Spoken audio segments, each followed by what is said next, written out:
育部要推动5档的社会情绪学习将中长程的计划，嘛表示讲新加坡、澳洲、佮美国已经有10来个州，拢已经有相关的课程咯，所以台湾嘛开始要来做。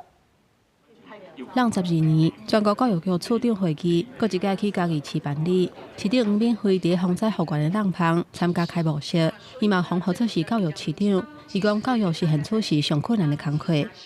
在最辛苦当中，我们必须真的要复原重建的时刻。那教育是不能慢的。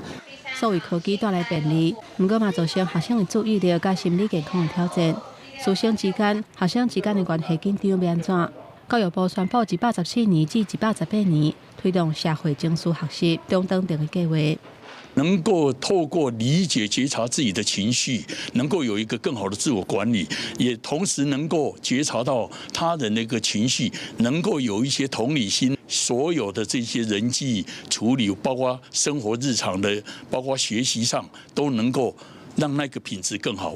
国教院指出，即马中小学课程内底有社会情绪学习的核心概念，不过伫教育的现场，学生因为欠缺系统性的学习。 体验实践的机会，还有情境。给学生回馈，就是在做社会情绪学习哈。所以过去我们国际的这个调查会发现，老师很少给学生回馈。教育部表示，社会情绪学习的议题已经伫新加坡、美国甲澳洲等真侪国家推动。美国差不多有16个州，甲这放入去因课程的纲要内底。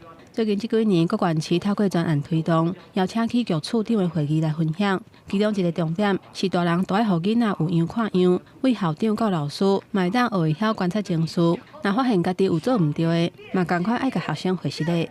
记者综合报道。